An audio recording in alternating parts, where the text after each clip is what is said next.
fact, that was. No more room in hell. The dead will walk here. What's up, horror fiends? Tonight it is Los Dos Hermanos. Rick is at Comic-Con, so bro, good thing you missed out on this one, I guess. But I am representing you. I got your beer right here. And I am Joe the psychologist. And tonight, joining me for this lovely one is going to be the man, the myth, the legend, my brother JR. All I got to say, I went, oof. So are you ready for this one? Yeah, Petsematary, Bloodlines. Was it a bloodline or was it just a lifeline? Was it even a lifeline? I mean, my God. Anyway, guys, like he said, we are talking the 2023 movie Petsematary Bloodlines, streaming on Paramount Plus. It is directed by Lindsay Anderson Beer, and it stars Jackson White as Judd Crandall, Henry Thomas as Dan Crandall, Natalie Lind as Norma, and David Duchovny as Bill Baderman. So this was supposed to be the prequel to the 1989 Stephen King movie Pet Sematary. And I mean, everyone knows, like, to Pet Sematary, you either love it or you hate it. And, you know, once nostalgia kicks in, you know, it's just one of those ones that you were kind of like attached to. You know what I mean? We watched this as kids. So, you know, here we are. We're going back to Ludlow, Maine. And we are being given an explanation somewhat of the Pet Sematary. So, yeah, JR, I mean, let's just go ahead and get into it. What were your thoughts on the movie? All right, so when I started watching the movie, I actually was freshly shaven. So by the time I was done watching the movie, I looked like this. So that should give you enough.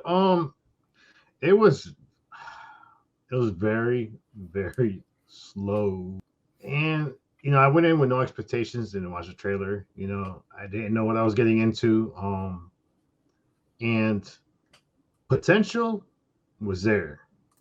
But later on, I'll tell you where the potential should have been gone to. But the fact is, you get this whole story of Timmy, you know, coming back from the war, and this is the premise of the film. David Duchovny, which after seeing him here, I was like, man, is this the X-Files episode? Because that's what I feel like I'm watching too. But yeah, it was I no expectations, but I expected something, and I don't think I got what I really wanted. And it felt like this was a movie that was 3 short films just merged into one, because it didn't feel like there was no continuity. There was no like good flow to it. I mean, you have a whole town that's prepped up.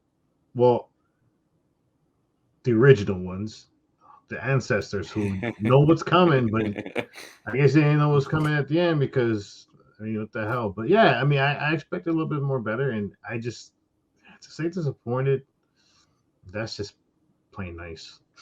Well, I was, you know, cautiously optimistic on this. I mean, I didn't hate the remake. It wasn't bad. But you know, again, the first one wasn't great either. So, you know, you had Stephen King movies are just really hard to do. We've mentioned this, I think, at this point ad nauseum. So I don't know if we want to keep, but you guys should know at this point they're hard to do. But also at the same time, they're not the biggest shoes to fill. So why not elevate something? And yeah, this came out the day before my birthday. So I went out with cousins for lunch. They were coming over so we can watch the movie. And I don't know if it was the pad thai or the movie, but something was putting me to sleep. And I'm sitting there. I'm like, you got people over. Wake. I'm like, just go walk around and do something so you can get yourself woken up, because you're right. It dragged out. Yeah. The math was off because so I was trying to figure how old do you think Judd was in 1989? He had to have been at least 55, 60, Yeah. you would think. No, Right. yeah, that's a retired. I mean, retired guy living in his. So okay, so let's go ahead and let maybe say 65. And this movie was 20 years before that. Yeah. So Judd would have had to have been older. And that was the first thing that, as we're watching it, we're all like, the math is wrong here. So we paused the movie to look it up and calculated the math is wrong. Yeah. So giving a prequel, you should have done your homework and calculations, because it's not a 20-year gap. It's almost a 30, 40-year gap. Yeah. You know, so that was the first. As soon as that happened, literally everyone that was watching, we were all like, "Oh wow, that's not good." And I like I said, I almost fell asleep. You know, almost literally fell asleep. I was looking forward to it and was, you know, as you said, disappointed, even below disappointed. Yeah. You know, part of the whole entire reason of that is because the movie's supposed to give us the lore or the background on the actual Pet Cemetery. And I felt, even though they explained it, it was just kind of put in there, like just randomly, to help push along a storyline that was barely well put together, because it was 3 different storylines that at some point are all going to interconnect. And the whole lore of the Pet Cemetery is what is the that and the bloodline ties the movie. And I just I didn't get what I would have wanted to find out was the background of the Pet Cemetery. I don't think they focused or knew how to give the whole background. The explanation they gave, I mean, they did give an explanation, don't get me wrong, Yeah. but it just seems like a, you know, lazy explanation, one that we could have seen in many other horror movies. I mean, what do you think? The movie itself, like, did it add, like, the lore that they try to add to it, did it help to Pet Cemetery? No, because it broke a lot of its own. I mean, the original Stephen King, what made it interesting is how far would you go to bring back a loved one that was taken away from you? That's the premise of the original Stephen King film. And you understood the father bringing back his son, who just went to war, and brought him back. I mean, as a father, you know, by himself, he wants to be with his son. However, there's a scene in the movie where Timmy kills the girl and then buries her, which didn't make sense to me, because according to the film, you bury the one you love. And the fact that Timmy buried her, but he was really dead, didn't make any sense to me how she came back. So they kind of broke the whole thing about It was bringing somebody. And I think that where they messed up in this is, you know, I watched it and I did the same thing I did with the other film we did. You know, I stopped at a certain point because I knew the ending wasn't going to be as good as I expected it to be. So I kind of paused it. It's like, I'll watch this the next day. They would have went and turned it into a series where they could take their time building the whole level. Because one of the things that I did not like in this film either is, so now we're going to zombie things, because when they found the original guy Ludlow, he's eating people in the settlement. And I didn't remember Cade. Was that was the little boy's name? Yeah, Cade. I mean, he killed. I didn't see him eat, and they never said anything about eating. None of them ate, even in the sequel to it, where you had the kid that brought back his stepdad. Oh yeah. Same thing. Stepdad, he didn't eat people, he killed people. Oh damn! That's another twist. I'm like, why is this dude going? Why are we zombies now? Because you would have thought. Oh, sorry. No, yeah, but it's there was no continuity from the previous films. If you're gonna do a prequel to, you know, the original Pet Cemetery, have the continuity. Don't start doing something different as far as, you know, like zombie mode, you know, to try to explain and show like the sins of and the evil that lurked. It's just it didn't make sense. It didn't fit. And to top it off, I don't know about you, but a lot of times in this film, I felt like I was watching Children of the Corn, because they kept going into that field. It kept messing me up. I was like, is this Children of the Corn? What are they doing? So they had a foundation to build on as far as creating the bloodlines, creating the history of Ludlow, because it was an interesting history when you got to it, but it was so rushed and it was so fragmented together that it destroyed any continuity the film had. Well, and then like on with that, once they explained the whole lore part, the other part that threw me off was Pam Greer's character never took off her mailman outfit even when she went hunting. Yeah. And I'm sitting here like guys, we couldn't even pay attention to that little like any. So you either her character is that much of a loser, or and the only time you would see that is on Cheers, with Cliff Clavin. But when they gave the whole background, and the townspeople that have been protecting the town from the evil that can come from burying something in the pet cemetery, then you had Donna and her brother, the Native Americans, which they never really said of what tribe, and or use that folklore, tie the folklore into Pet Cemetery. But for them, the animals were being buried there were meant to protect, so that's why you're not supposed to bury humans. It was supposed to be just pets, but they never gave that whole explanation. And like you said, and it didn't click until you just said it. The other ones never ate anyone. So you now added something to the lore. So if that would have really happened, Judd would have told Lewis, but listen, if first of all, don't do it because they're going to eat human flesh. Yeah. And then you would go, all right, well, maybe I won't bury my child. It's going to come out of, you know what I mean? So Lindsay Anderson Beer, writer, director, added something to the lore of Pet Cemetery that didn't exist, and then really didn't give you a whole lot of substance in how it really came to be. So it was a very it was shitty. It was crappy way for them to handle the whole Pet Cemetery. I'm wondering. I mean, have you seen anything what Steven thought of this movie? Because I'm sure he's waiting to write something. all I can think of is he's watching that, and thank God, he can, afford to get a new TV. So when he throws something at the TV, to smash it because it's so bad that he's like, all right, I need a new TV. Well, not only that too is the character Donna. Remember, she had like dreams and premonitions and stuff. She had to sense it, but yet, out of all the characters that get killed the earliest, you're gonna have her. Yeah, which One she who should have. sensed the evil. Who once, yeah, she would have known. I mean, it's just there was so much flaws in this one that she should have been one of the remaining characters. I'm sorry, kill the girlfriend because the girlfriend did nothing in this film, to be honest. But keep Donna because Donna was the one that sensed things that were going wrong in Ludlow, and then you kill her off, and then.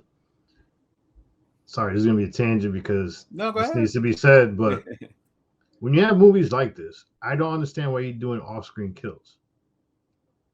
Why? There's no reason to do off-screen kills. If you want to add more intensity to it, why? I mean, the way he killed Donna was like, I mean, he brought her into the corner, the sunflower fields. Even when towards the end, when he's going after all the original, the elders of Ludlow. I mean, everything was off-screen. Why? I mean, Yeah, it wasn't.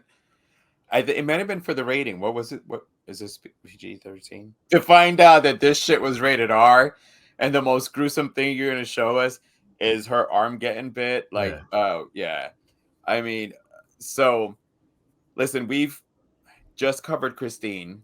We discussed Stephen King on our live stream. If you guys haven't checked it out, make sure you do. I kept them all on their toes for that one, and we had a good discussion on Stephen King. But again, they're all hard to do. Yeah. So just at this point, should Pet Cemetery just go ahead and be buried in Pet Cemetery and just let it lie? Us be done with it? I mean, would you want to see another Pet Cemetery, or with the fact that nothing else has gotten better since the original one? should this be just one of those that they should just let it like die? See, I'm torn because I do think putting it as a series would do it more justice than a film. Because you could take your time with a series and you could actually go even further back to the Native Americans, to the people who actually lived on the lands prior to the colonialism times when, they started pushing the Native American Indians out. But go back to those times, show exactly. Then you could take your time and develop everything. You could actually do a series where the first season is discussing Native Americans, then second season, bring, when Ludlow comes around. I mean, it could be developed into a very good series where you could actually open it up even more because it has deep lore. It actually It does. has potential for deep lore. But as a regular film, I don't think you should make any more regular films because even the remake, I started watching a little bit and it just didn't do anything for me because I'll be honest, I liked the original. I thought the cast of the original was good. I Well, mean, who the doesn't love original, King? that's what the original one, the especially when you didn't know what was going to happen, Yeah. that one is always tied to a little toddler got hit on the Yeah. road and he was adorable. And then he came back and he was an adorable little killer. I mean, come on. And I think I'm one of the ones we talked, and I can't remember exactly which one, but we talked about when he got killed. He's like, no Yeah, fair. no fair. You You cheated. cheated. Like, even that, as hokey as some people might think it is, it was a little bit of the heart in it because at the end, Daddy cheated. You know what I mean? Yeah. And yeah, I would do a series. I would watch if it's a series done right. Yeah. And as you said, covers the full lore, not just introduce Native American characters who are going to be tied to the lore of, the town and how there's these founding families. Like there was so much to build on. Yeah. It just didn't seem that it delivered on it. And when Judd's father died, and now Judd is now going to be sitting in the front porch just like his dad did. Yeah. I didn't mind it ending that way. However, like I feel like because how rushed it was, how lacking of information, that honestly, if I were in the same spot, I'd be like, I'm still leaving. Yeah. There's nothing that you told me in this night that where everything I just went through. One of my childhood friends turns out to be a killer and basically took down the guardians of the town, like one by one. Like these are and but yeah, the you bringing up the zombie thing killed it for me now after you brought that up because I didn't like put two and two together to come up with that, and that's not part of all the other ones. So movie wise, let's not do another one at this point. Let's just leave the 1989 as the original, the classic. It doesn't need to be touched. And a series, it would not be a bad idea because you get to explore a little bit more on that. All right, well, while I let you wrap it up, I'm going to be sipping on my beer. So go ahead and give me your final thoughts on this.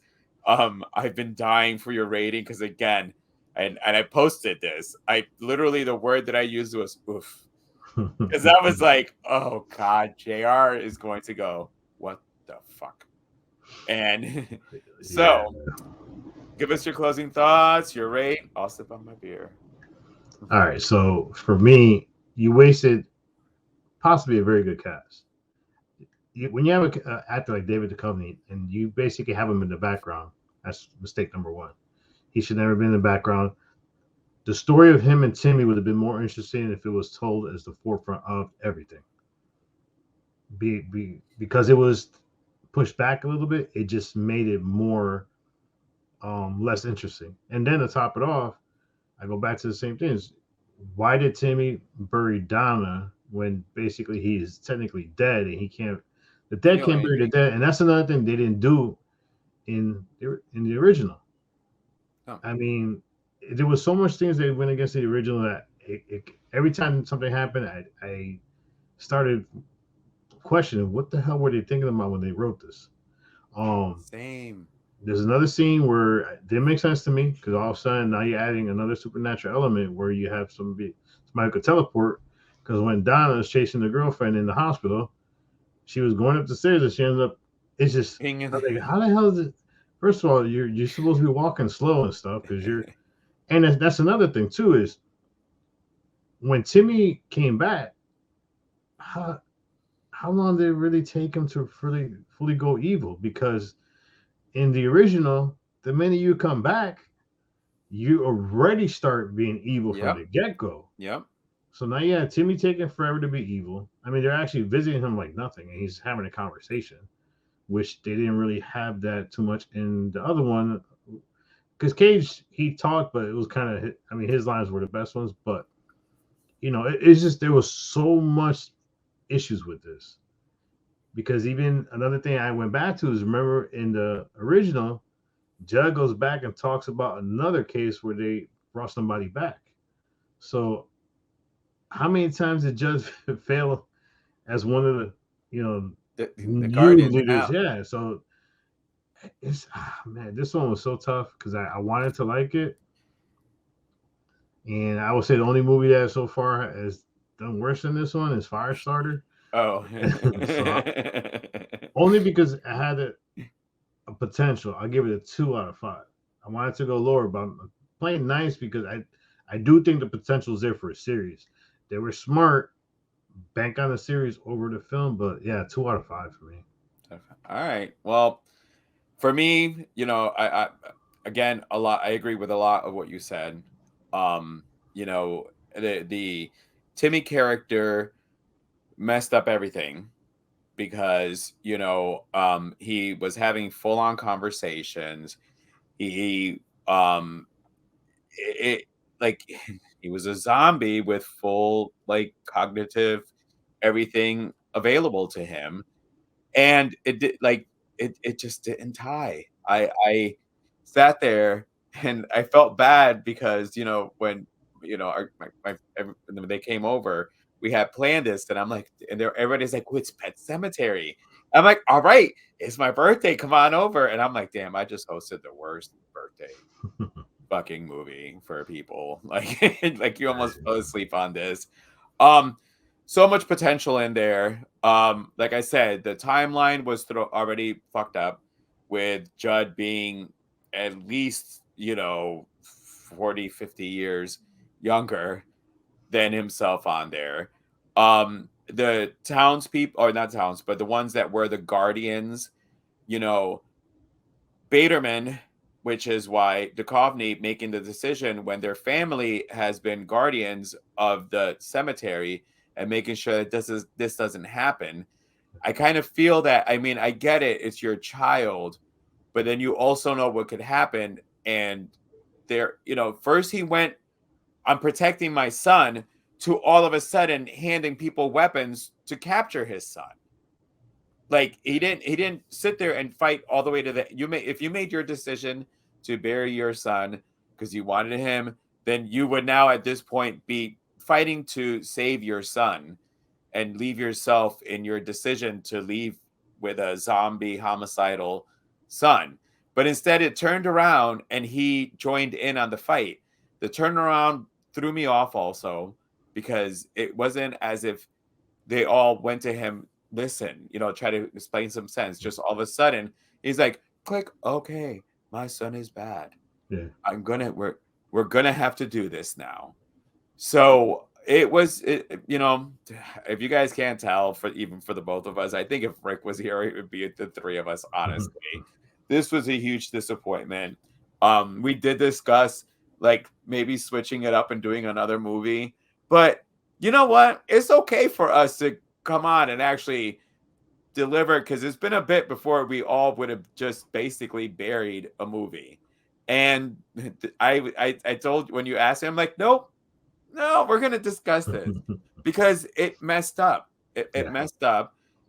You had the potential for 2 generations to jump on board a movie, elevate it, you build up on it. Like you said, they could have gone further. We could have even gotten Judd at a midway. the second time they try to do that. Yeah. And Judd was there. Like, you just sneakily put an Easter egg to a second movie in there. But after this, I'm not. If they decide somehow there's going to be a sequel to this, and I know that I still don't know if it's a real word. I'm a completionist. I'm not doing it. I'm not doing it after this. And if I see the same people tied to it, no, I'm done. Yeah. I'm gonna give this a 1.5. Like, only because it just, you killed my 80s soul by shitting on a not so great movie. But still, you could have made my not so great movie better to tie into this one. So yeah, for me it's a 1.5. It's still not the one yet. That one's No. coming though, but we're close there. Yeah, what's the worst rating I gave? Was it half or something like that to Firestarter? Yeah, I think that's that's your Sorry, lowest Steven. one. Well, it's funny because when after we finished it, everybody was like, "So what are you giving it?" I'm like a 2.5, and they were, yeah, no, think I said a 3. They were like, "Really?" I give it. I'm like, I know, but I gotta wait to talk to my brothers. I usually come in at a number, and after we talk, I work on there. And once you said zombie, that shit just dropped really quick right there. Like, I'm like, fuck, I didn't pick up on the zombie part. But yeah, so. All right, so that wraps it up we're going to go ahead and bury this Pet Cemetery Bloodlines. Rest in peace. Make sure to tune in. We got some stuff coming up. Jared's got some new stuff coming. Oh yes. Oh yeah. So, And I bunch hinted on something because I do read the comments, and something's coming up on one of mine in what y'all asked for. Y'all messed up. So until next time, Rick will be back. Make sure to tune in, subscribe, follow. As I said, new stuff is coming up. Enjoy the show. And until next time, it's not stay scared. It's ta-ta for now.